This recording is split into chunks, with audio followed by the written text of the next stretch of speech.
Haja Marie Bob Kande. She is the president of the Sierra Leone Market Women Association. What I know of Yago, what called Prince and not clap, what called Marina and not clap. And saying on us. Anyway, she deserves all the applause. And sitting next to Haja Marie is Mr. Emmanuel Conjo, who is the head of the local content agency, but he's a key person in the Ministry of Trade and Industry, and a man with a very, very good knowledge of all things to do with procurement, the legal environment here, and the challenges of businesses here, and we'll come to that. And then we have Madam Jeba from the Ministry of Agriculture. Again, you heard her boss, the minister, speaking earlier, and so we'll be picking up on a few of those issues. And then, this is the next person I introduced. He's actually I think he's the godfather of public-private dialogue in Sierra Leone, but he's many, many things to many, many people. He is Olumi Robbie Coker, and he actually here today, among other things, is representing, he's a council member of the Sierra Leone Chamber of Commerce, Industry, and Agriculture. And that's the chamber, just clapping for him there.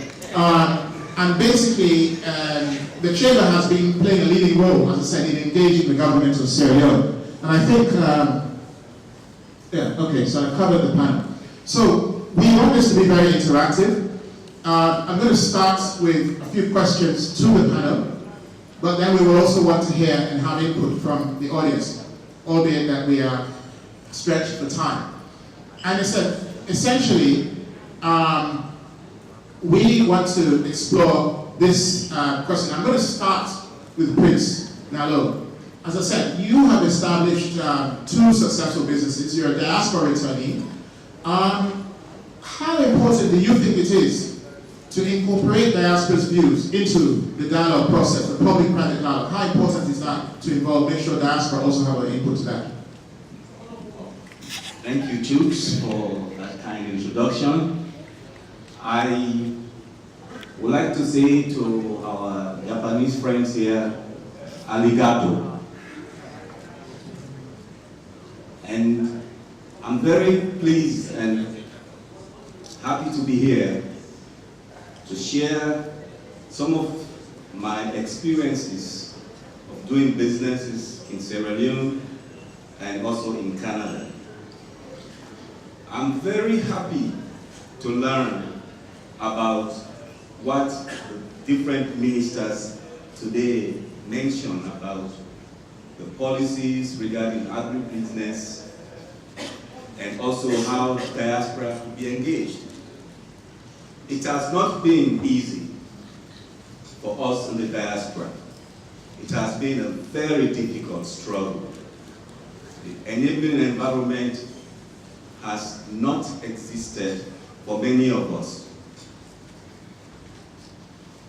The institution of the diaspora has been monopolized by a small group of people. And I'm very happy to hear about inclusiveness. We are in the diaspora's knowledge, the skills, and their capital to the contribution of national development is enhanced by the government so that that enabling environment exists. As a nation, we need to have intensive production as opposed to intensive taxation. Because when we produce, we create employment. We create opportunities for women and youth. I have 2 successful businesses here, as Chuk said. Although it has not been easy, we have a saying in Salon with a fodon and grab. And that is what I have been doing for the last decade, with a fodon and grab. And what does that mean? If you knock at one door, it's closed, you knock at another door. You never give up. As a diaspora, Don't come naive and thinking things are going to be easy. Of course they not be. For example, to take a loan in Sierra Leone to do business, we're talking about more than 30% of interest rate. To establish businesses here, the diaspora has an advantage of getting low income and low interest rate. Some of the interest rate, for example, in Canada, where I borrowed money to come and invest in Sierra Leone, is as low as 3%. That will be a dream for us in Sierra Leone.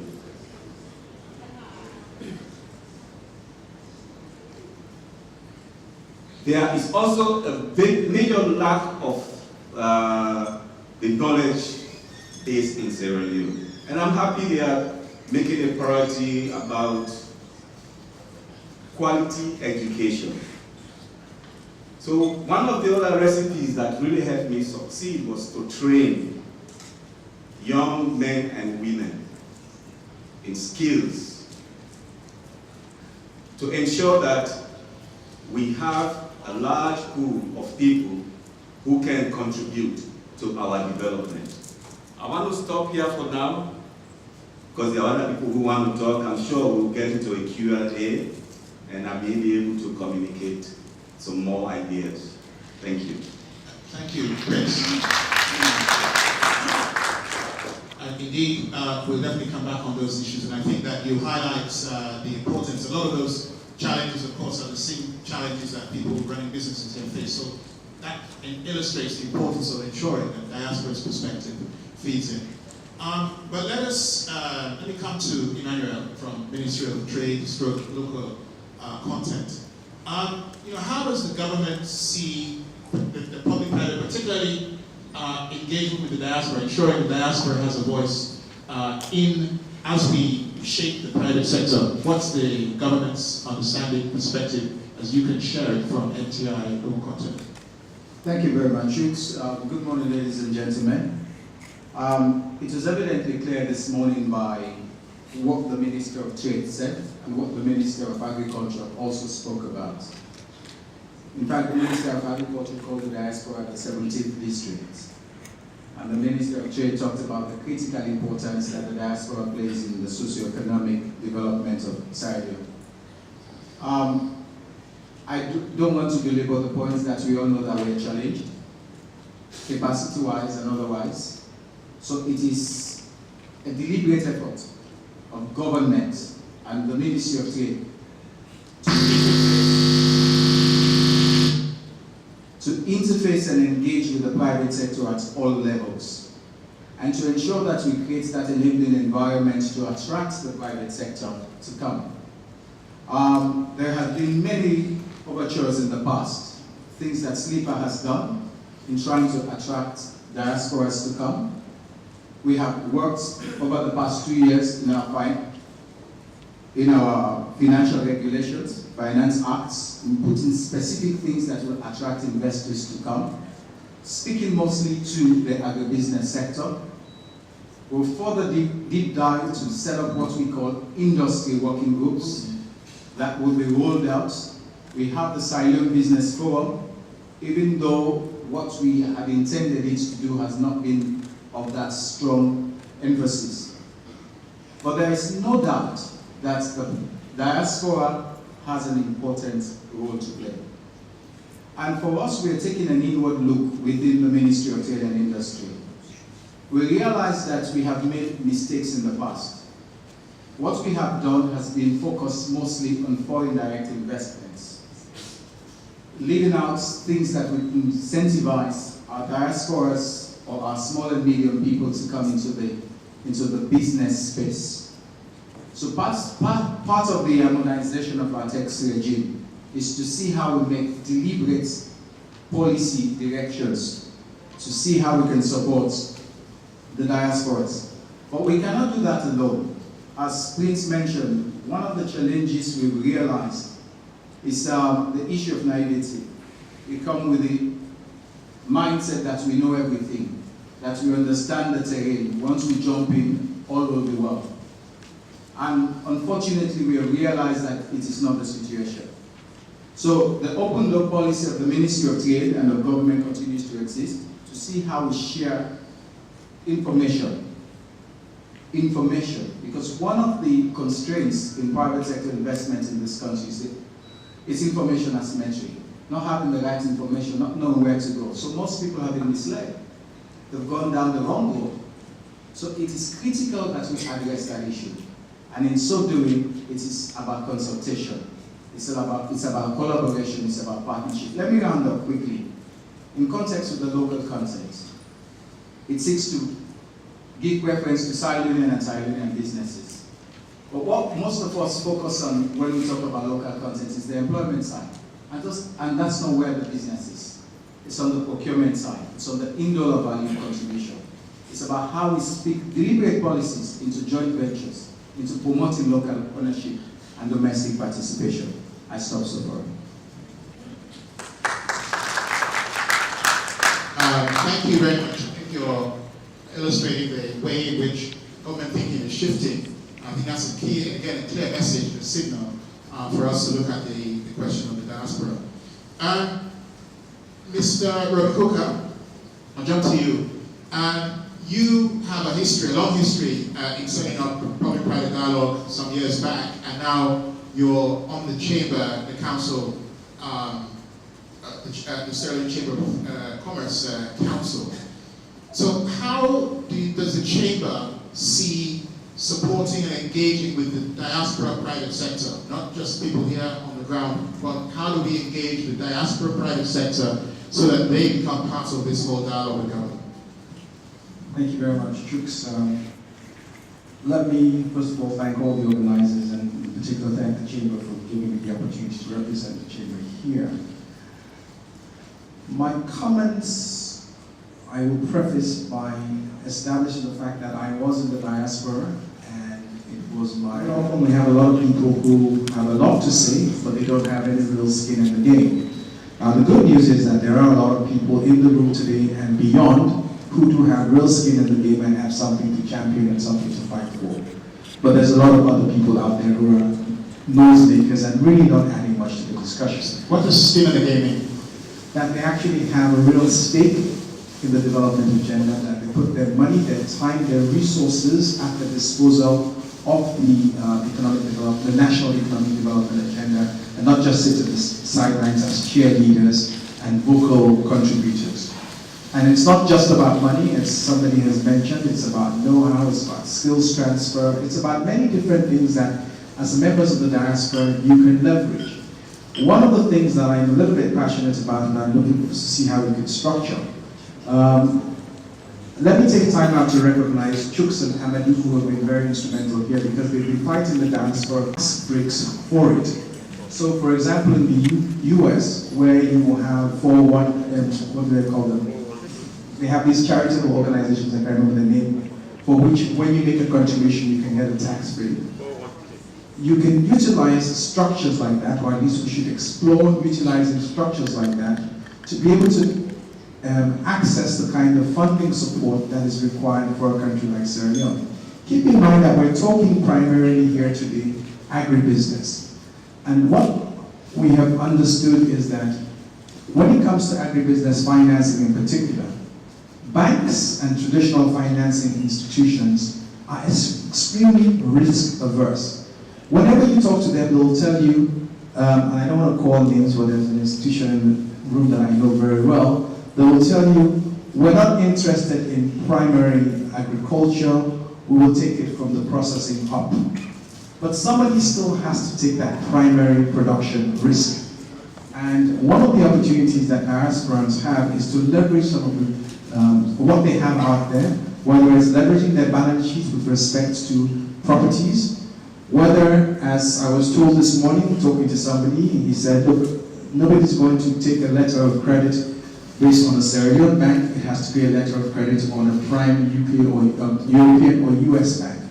Well, there are people in the diaspora who have access to those kinds of banks, and they can partner with people in Sierra Leone who don't have those kinds of access. but we have to create the structures. And critical to that is we have to develop the currency of trust. Because where there's no trust in financial transactions or any kind of economic transactions, you will get challenges.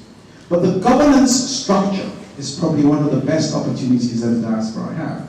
Because when you create an entity in these very robustly regulated environments, then you are having to deal with accountability levels which perhaps don't exist in this kind of environment.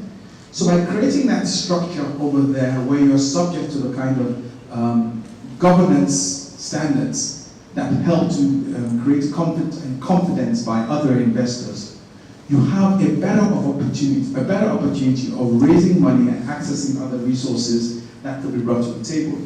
Now, as Chamber of Commerce, Industry and Agriculture, the agriculture element has not been as vibrant as it could be or used to be. And that is something that the Chamber is committed to taking a lead on in terms of moving forward. We recognize that some of the large agricultural players have created their own entity, but we have suggested to them, let us all please affiliate with the Chamber so that we are all able to speak with one voice. Throughout the world, the Chamber of Commerce in most countries is the preeminent voice of the private sector. There's no reason why Sierra Leone should be different. And just to conclude for now, I would also like to say to those in the diaspora, please don't think because you're sitting in Canada or the UK or the US that you are not eligible to join the Chamber. Join the Chamber, be part of the discussion, take issues that you're interested in, help to inform the people who are in positions to actually deliver the message, so that we're not just speaking out of turn. I can think of so many ways where the diaspora can use just their ability to access information, develop research, develop policy papers that can be supportive of the Chamber of Commerce and, of course, in so doing, supportive of themselves and the national development agenda. So I think we have a lot of opportunity and the diaspora has a critical role to play.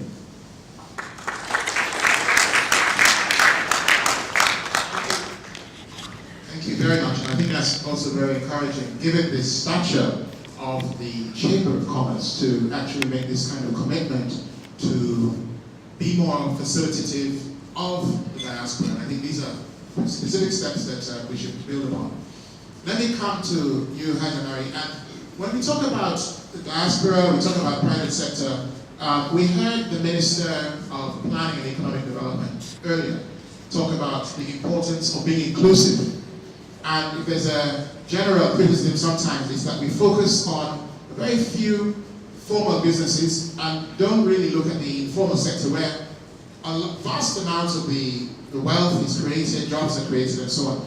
Tell us from the informal sector, the Market Women's Association, other informal groups, where and how does the diaspora play a role? Because I don't think they just do big business. I think that you also have some interface with the diaspora. So how does the diaspora play with informal sector, especially?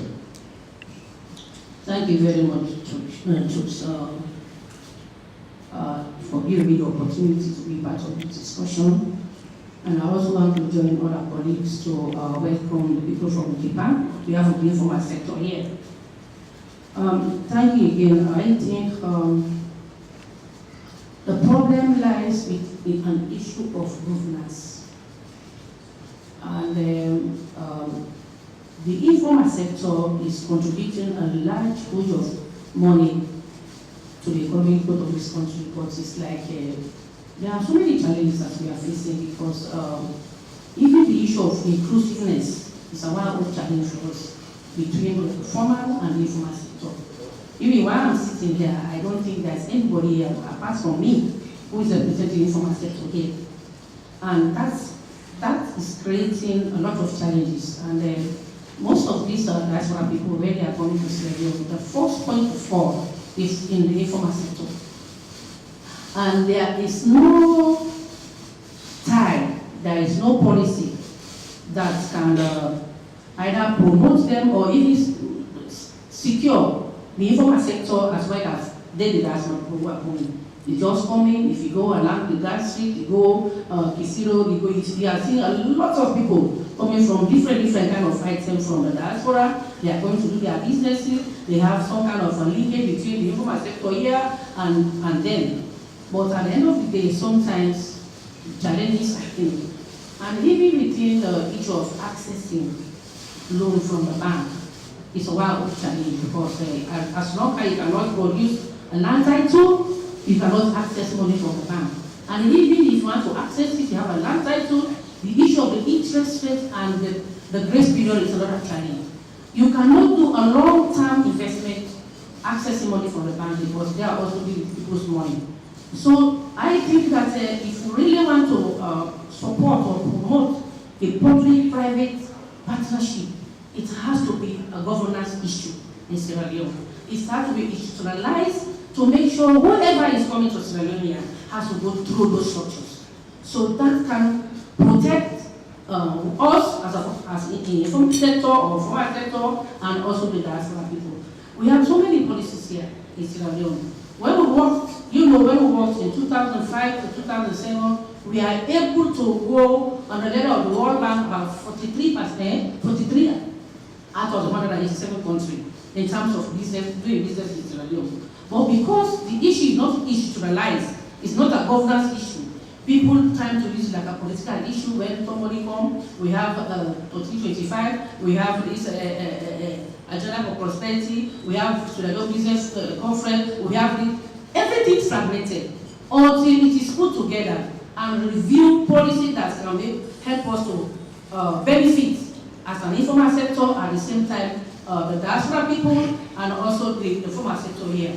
Because even the issue of the 419 people, if you look at what is happening, there was an incident where the white people came here and they took a lot of money from our people here. Nobody is protected there, nobody cares. You go to court, it's another problem. The justice system, a big problem. So until this issue of the public-private partnership is institutionalized, it makes a governance issue, whoever is coming. Because governance is a continuity.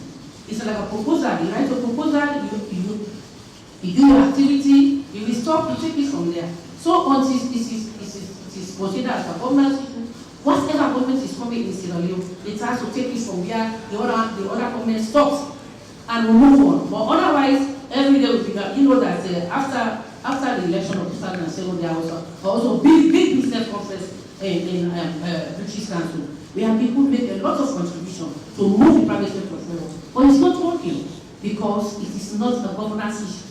People take it as a political issue. If you are not strong within the government or the political forum, you will not succeed. We are also facing a lot of challenges. Like I am an entrepreneur, I'm doing local processing. Packaging alone has given me a lot of headache in this country because why? There is no governance, there is no structure. You go to trade, you go to this, you go to, even in terms of registry, register to trade, register to agriculture, register to chamber of commerce, register. How many issues are you going to register before being a business person? All those issues we need to make sure we put them together, we consolidate them, make it a governance issue, so that when we want to enter, people that want to enter, they have an entry point. They can be protected, we also can be protected. Thank you very much.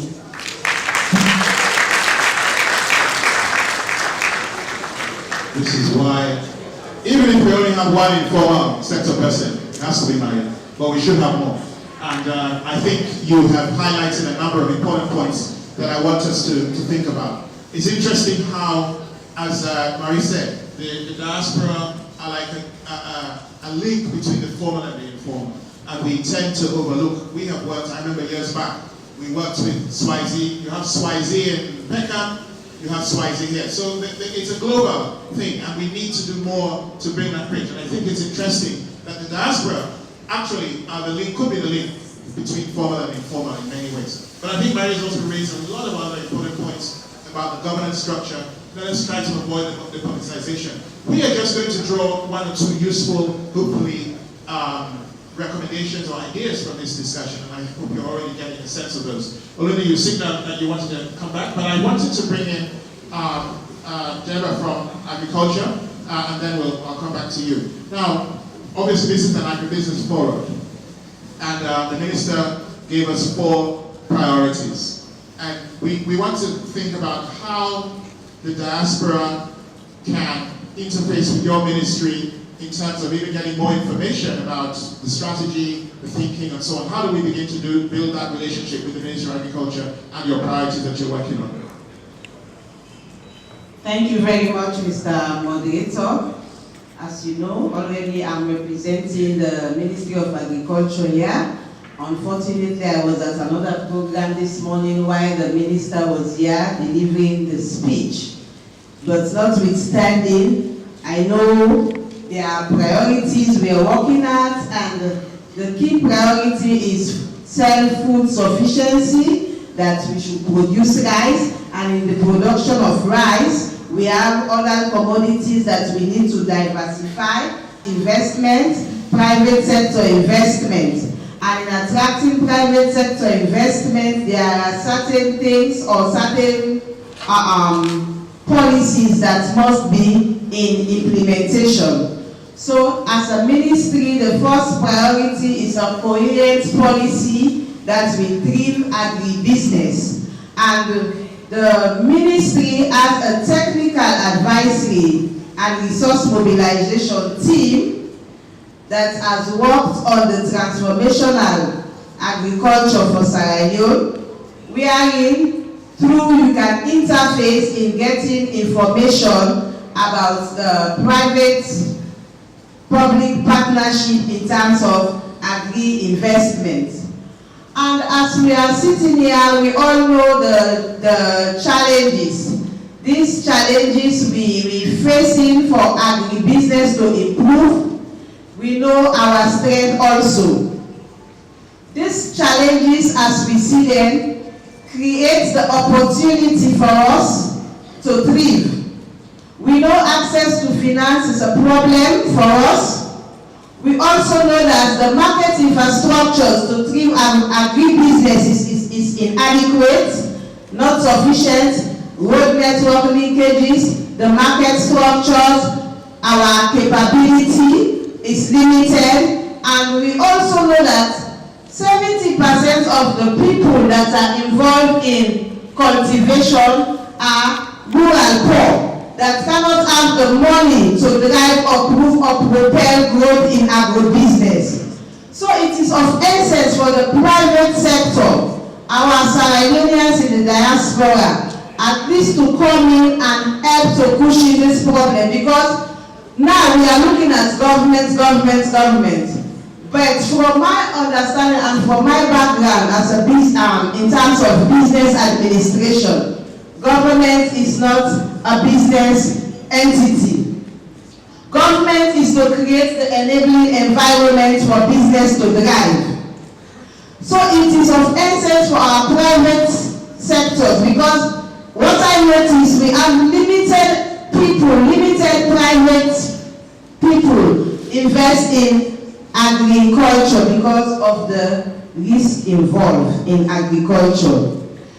But if you can take some of your loans or some of your funding from the diaspora, you come and invest, you create job, and if you create job for people, then you will notice the social economy of our country will improve, because most people in diaspora will have to send support for people here, and they will sit and wait for the support. So it is better for us to invest in this in agribusiness, so at least we can thrive on, we can ride on, we can promote.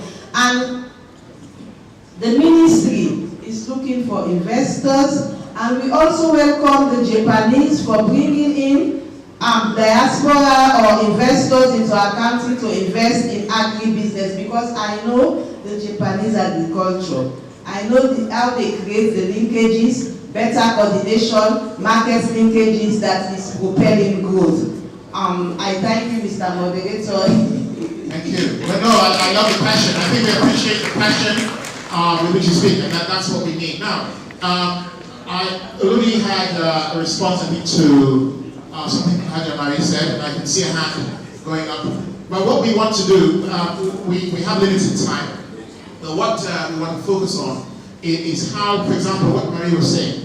Now we're talking about this public-private dialogue, which we know the Chamber is pushing. then we know there's still a big gap between the informal sector. How do we bridge that gap? So, and how do we also, recognizing that diaspora interfaces with both the formal and the informal, how do we do that? I think that's one of the things that we would really want to come out of here. So let's see if you can help guide us in that side, Mr. Council Member. Absolutely, thank you very much. So rather than a response, it's more like supporting but adding a little bit of a difference. So first of all, Haji Mary needs to be reminded that even as I'm here representing the chamber, I am a bona fide member of the Sierra Leone Traders Union, which is an informal sector organization.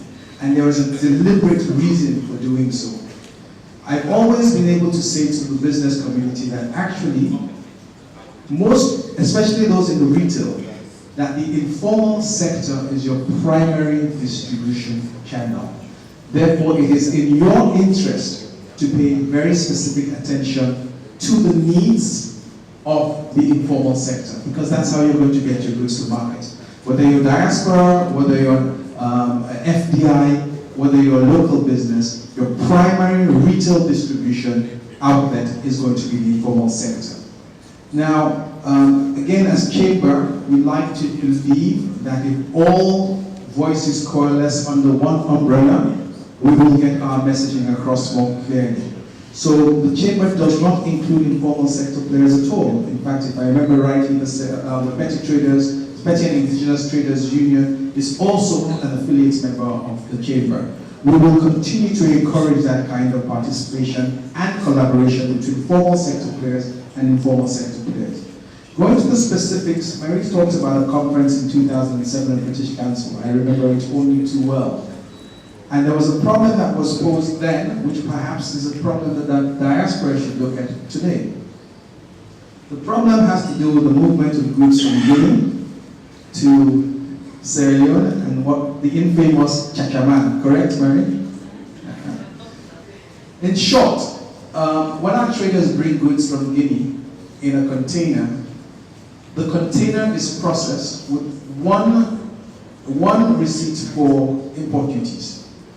And then further down the line in country, as they try and take their goods to their various locations, they get challenges from the authorities that they have not paid their duties.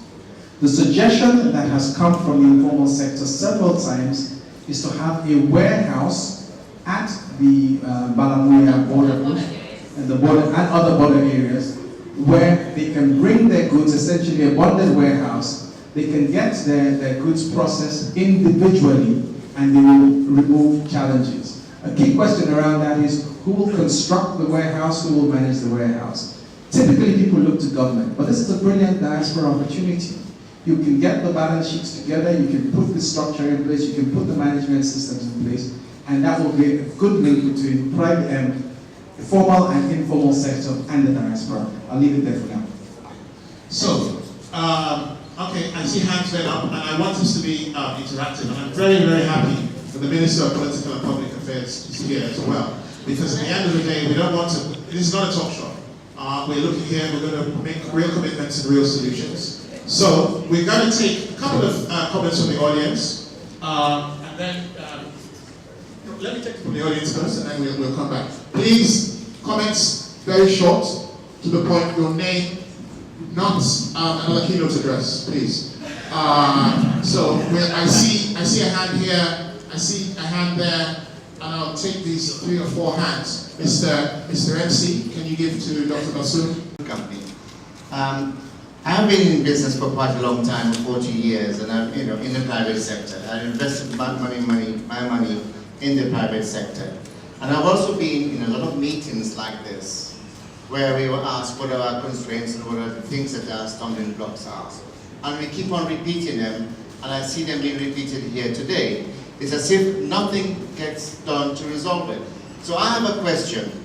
Is it impossible to resolve the issue of access to finance, which means, is it impossible to get access to loans at a reasonable interest rate for a specific business, for example, agribusiness, which we are trying to promote? There is no way we can actually compete here in any way with interest rates of 30% to 3% in Canada.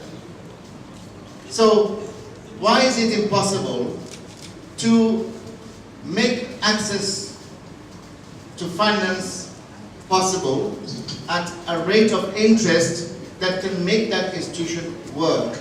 I'm Amara Kalon, the Deputy Minister for Political and Public Affairs. Well, I just want to bring to the podium some information that the diaspora will want to look at, because for me, I'm an agriculturist by profession. All through my university up to the point I'm here, I'm still an agriculturist. Worked for IFAD as a country M&A officer on the IFAD funded project. Over the years, IFAD through other funding institutions have been able to establish about 75 rural financial institutions across this country. We call them community banks. And it's good that the diaspora know that we have these financial institutions in the country. They have the challenges, I agree, but what we've learned from this establishment of this community bank was the fact that we were able to mobilize shares from the community people themselves. And those shares were being used now by the community banks to provide loans for the community people. And it has been doing well because most of these banks now are now operational self-sufficient, financial self-sufficient, and their PR is now moderate, at least within the ceiling of between 5 and 6%. I think the challenge they are having now is the issue of capitalization, the issue of interest, and the issue of designing agricultural products that fit to the agricultural system. And I believe the diaspora will be very much interested in working with this institution to see how they can broaden on the service products of them in terms of supporting agriculture.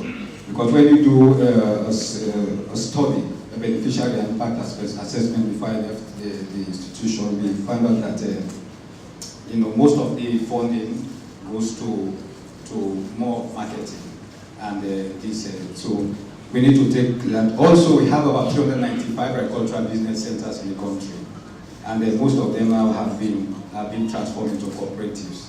They are in there now. They can serve as a hub also for agribusiness. So we need to take advantage of that. Thank you very much, Mr. Chukwu.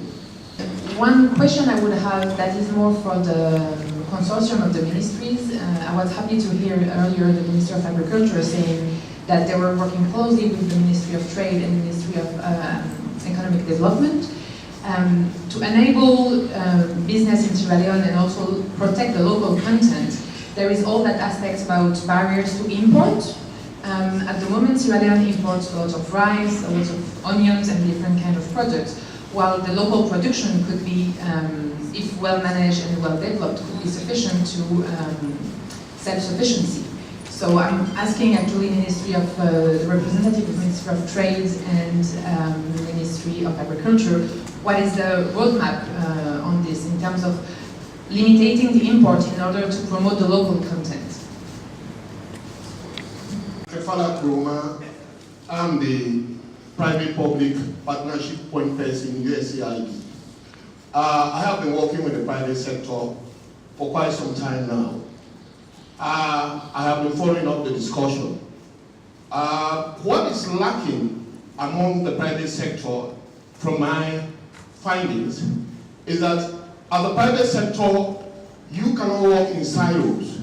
You have to form an ecosystem where you can leverage resources, considering the fact the bottlenecks private sectors go through. In USAID, the views of the American people is the roadmap to self-reliance. And the only way to achieve the roadmap to self-reliance is to empower the private sector. Let me tell you one thing. We have money up to about $1,700,000 where we want to leverage to the private sector. But the way we do our business is a co-creation where it is a one-on-one process. If I leverage $1 million, you are going to also leverage $1 million. And to see whether in fact you are strong enough to use the money from the American people. We don't want to give money to people that we see is going down the drain. So we have to assess the business. I have met or have had meetings with Chamber of Commerce, Slipper, and all other renowned associations to see how we can leverage these resources, rather than having it from outside, having an international company coming and then leveraging those resources together with the people. So it's a challenge to the private sector. Let us see how best we can work as a team so that we'll be able to leverage resources. You cannot do it all by yourself alone. If only we can come together and work as a team. Our focus is agriculture, we focus in health, we focus in governance. What we are particular about is engineering the economy of the country. It doesn't matter whether it's an agricultural business, it doesn't matter whether it's a health issue, but what is more important is it going to benefit the private sector? Is it going to benefit the people of this country? Is it going to re-energize the economy of this country? I think that is the bottom line. So the private sector, wake up. It's not about talking. Let us wake up. Thank you. Thank you. Oya Joyce Chicago. I'm the president of the Sierra Leone Women Farmers Forum. I heard people talk about there's been money for so and so. But if you want to transform agriculture and also the agribusiness, I think the private sector and the diaspora have to make a deliberate effort to invest in women.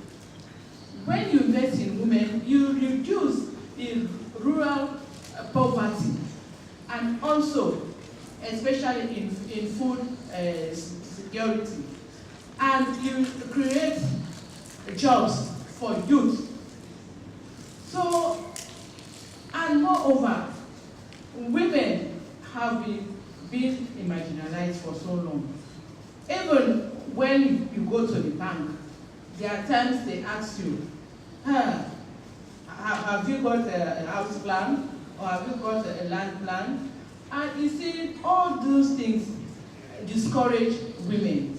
So I think if we really mean to transform agriculture and agribusiness, because the women are more in production and processing, and they are good managers of money. So I'm kindly asking you, the diaspora and the private sector, to invest in women, because let the women know that they have the right to own land and to access land. There are certain... Please, can you wrap up? Okay, thank you. Because if you go in certain areas, they will not allow women to access land, or even to have right to land. So I'm appealing to all of you to promote women in all sectors. Thank you. I am Elujo Chinedu, Technical Advisor to SLACA, Sierra Leone Chamber for Agribusiness Development. Now, we are all talking about transformation of agriculture. We should know first that transformation of agriculture begins with the land itself. Who owns the land? Is it the government, or the community, or the chiefs? An investor coming into the country to invest on agriculture will ask for land. And what role does the government play to safeguard that investor from falling into the hands of chiefs, who might be called anything you like? You can change the name. But we are talking of local content, and we have somebody from local content in the Ministry of Trade here. I want to know what you have done about land ownership in the country. Because if we don't know about land ownership, we cannot do agriculture and succeed. Thank you. Thank you. I think the last comment, I think you wanted to make a comment, Mr. Minister.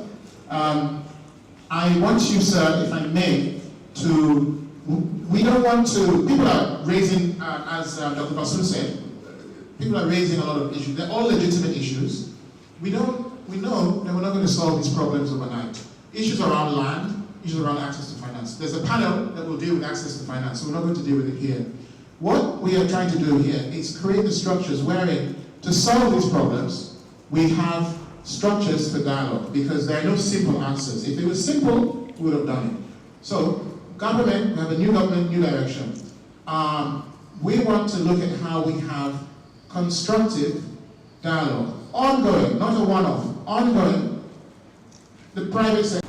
Two key policy issues have arisen, which, as my colleagues actually this morning said, we are looking forward to answers from this forum. For instance, in Dr. Bassoon here, he came up with the issue of finance. I mean, that is really a key policy issue that probably we'll be looking for answers from this forum for. And secondly, the lady from SN Brussels, in which actually she made something about import substitution. I think this is really key for us. For instance, we have, we use about $200 million a year to import rice, and about another 300 to import certain foods. So she was asking what policies or what can we come up with in terms of answering this import substitution. One thing I can really probably contribute in that direction, but it's just laying the foundation for the discussion that will come around that, is we are going to start to roll out now part of the free quality education program. It's really the full school feeding aspect of it. We know WFP is coming to our assistance in that, and we want them to look at the issue of really using any of their money in buying imported rice, and if they can focus their attention in buying locally produced rice to locally produced food for the school feeding program. So these are policy issues that can be looked at in this forum. So we're looking forward to answers for some of these issues. Those are two key policy issues: access to finance and import substitution. So thank you very much. Let me come, there's a couple of questions. I don't want us to address all of the questions, but some of them, as I say, access to finance, we have a panel, and IFC is here, Jim Lavalley is here. They're actually trying to work on something that will actually be quite impressive if it succeeds in terms of some aspects of the access to finance. But let us issue, I do want Emmanuel to address the issue of how the ministries are working closer together, because that has been an issue, particularly trade and agriculture. I think that's something. What are the specific things that you're doing to address those? I think that's one issue I'd like you to pick up on. Thank you very much. I'll also pick up on what the minister just said. It's critical that we talk about the howness. How are we doing? So both ministries now have a technical team that actually drills down on these issues to address the policy objective. Our thinking around the whole made in Sierra concept and notion, we have to take bold steps. Bold steps as government. Today, importers import rice at 0%, no duty. If we take it up tomorrow and say let them pay 70%, are we ready to feed our people? So it is strategic, it is a staged, and it has to be a managed approach. May I hasten to say that we are not firefighting. We have to be very strategic. One of the things that we are looking at what we call is part of the special economic zones. Two things quickly. The bonded warehouse that we talked about bringing goods through, because there are other issues where WTO registered country, where ECOWAS and TLS, there are other legal and other protocols. But we have the strategic crop production area that we are looking at. There are several areas that we can leverage on. So again, coming to my earlier point as to the information, the research. So we produce excess power of 6 megawatts in Lunge. We only use 2. That is 4 that is not used? What can we do together with agriculture? What can we do together with the Ministry of Planning? These are the thinking that we are using, that's ongoing. So we leverage on the existing low-hanging fruits. We now have the school feeding program. We have piloted the institutional feeding. We learned a lot of lessons. A lot of lessons. My colleagues are here, SLPMC, Sleeper. We learned a lot of lessons. When we go to parties, the Guineans come and they buy. Our people are reluctant to sell to us. Why? We have to understand. The ecosystem, the distribution mechanism, we have to understand. So it is a collective approach, and I want to ensure and assure everyone here from the private sector that government has taken an in-depth look into these truths. Finally, in terms of what we are doing, is the whole issue of financing. The question about financial inclusion. We still have less than 1 million people owning bank accounts in Sierra Leone. And it's when you save that the money gets into the financial system and turns around. It's not government that's always going to give you money. So we have to think outside the box. Thank you. I will give the last word to each of the other panelists. And I want you to leave us with, from what you've heard, one practical solution. We are not going to solve all of these problems overnight. We have had these problems, but we ought to be making some strides to putting in place the necessary structure. So, starting from Mr. Robbie Cook, I'll come all the way down. We'll jump Mr. Conjo because he's had his last word, and then I will wrap up. Thank you very much. Before I give the actual last word, I just want to touch on this issue of land, because I've been in too many discussions around this issue, and I want to make sure we don't waste time with what's not necessary. The issue of ownership is secondary. What is most important is the issue of security of right of use. Okay?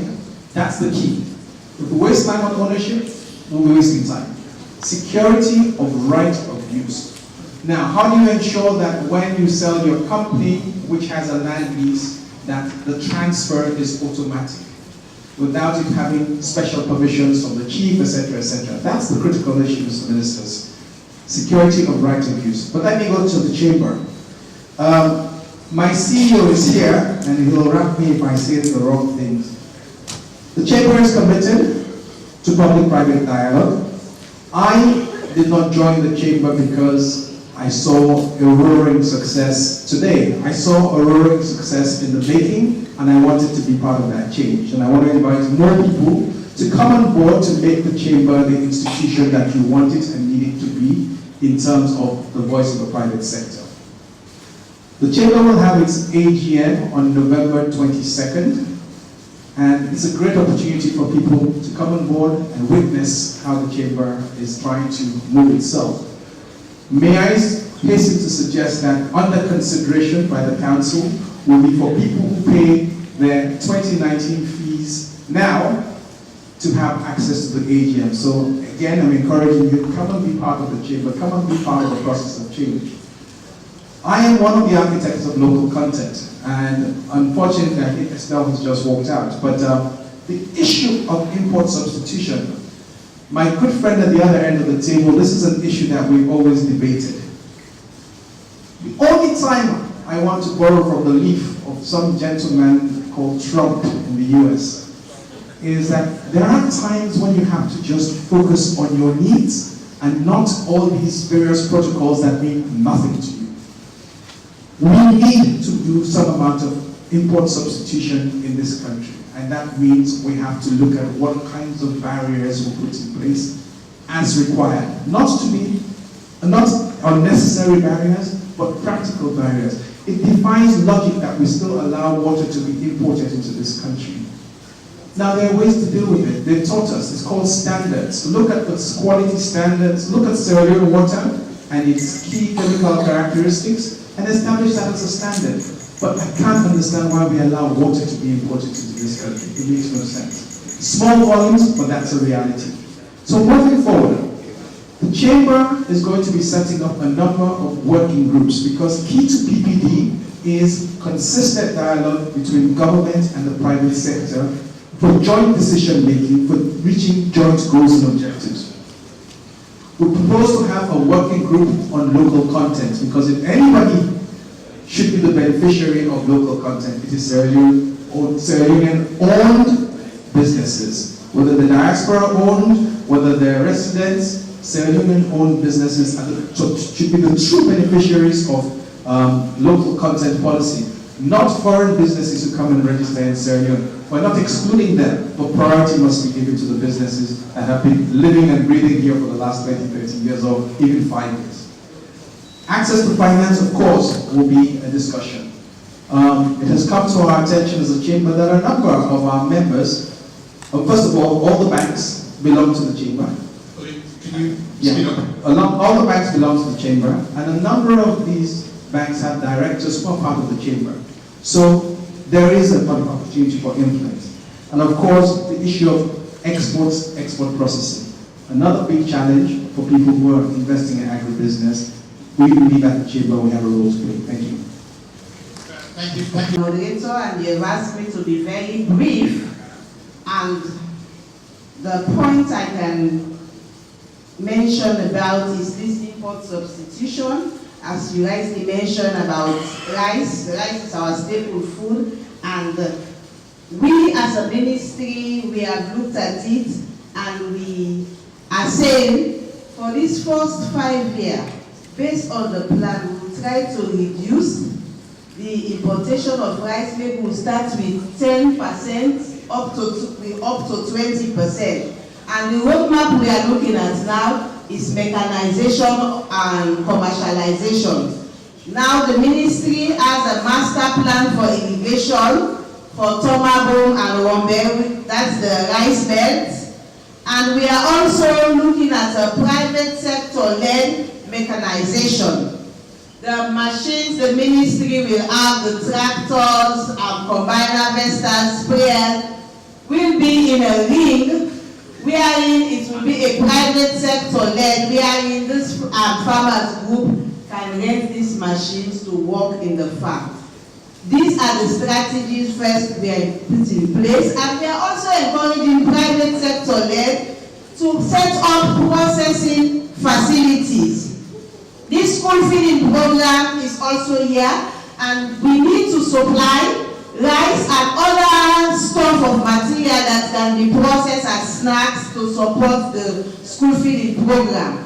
How can we do it? We are expecting private sector to help set up this processing facility. The Deputy Minister here has mentioned about the agribusiness centers. We have this agribusiness center 396 in all of the districts.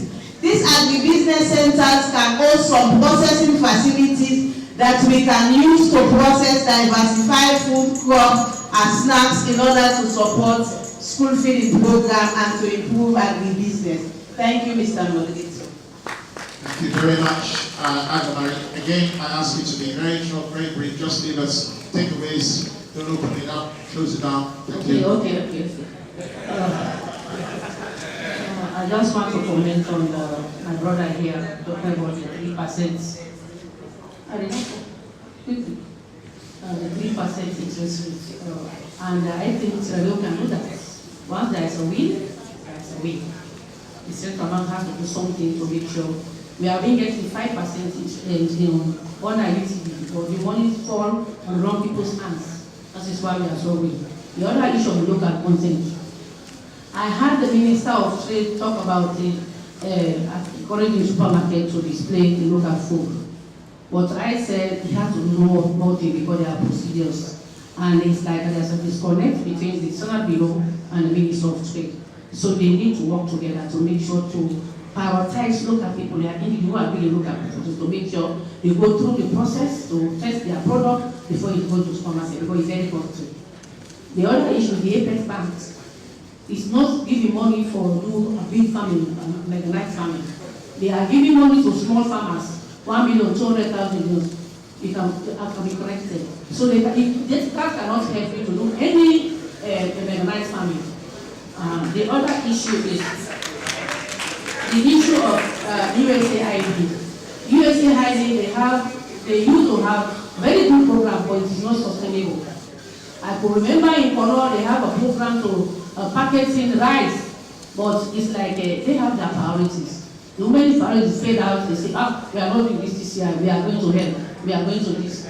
They can also, so that is why we think governance, institutionalizing the public-private is very, very important. So if you want to fade out, you can come in to the structure and make sure it is sustained and have continuity. The other issue, the land. I'm a master farmer. I have a 30-acre cushion land in my own Cambia. It depends on how you work with the people in the local, in the villages. You have to make sure they see the benefit that they are getting when they are doing the agriculture. But if you go there to just retreat from them, believe me, they will give you a lot of problems. Thank you very much.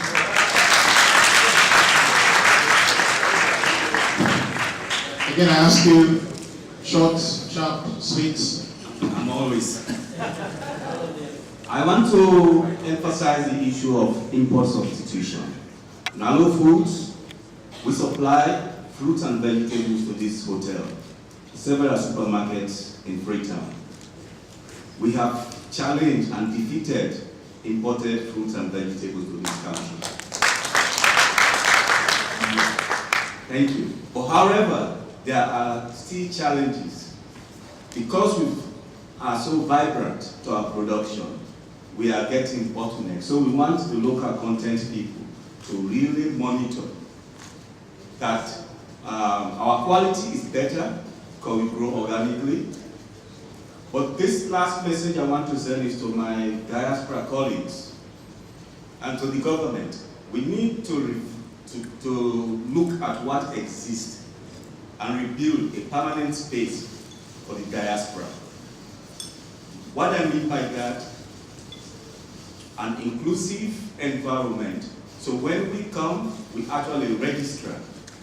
We register with the diaspora office. The diaspora office can support us.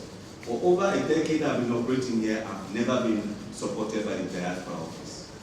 So I'm hoping with the new direction, we can actually have a registry wherein there's a supportive mechanism for us that come, take the risk.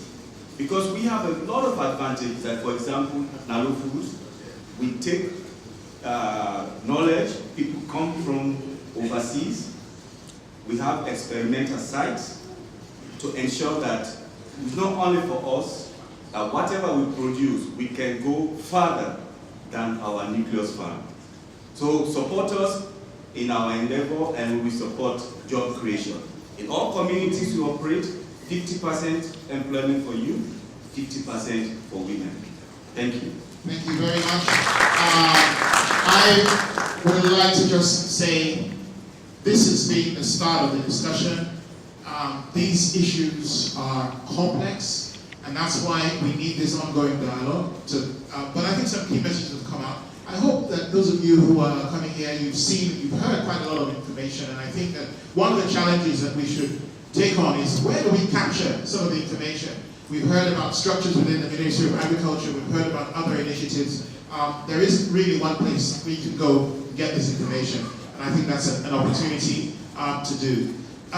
Things like the school feeding program, and how to link that to procurement, and how to use that as a leverage for the local private sector. I think there's a lot of opportunity in there that we need to think about in the context of import substitution.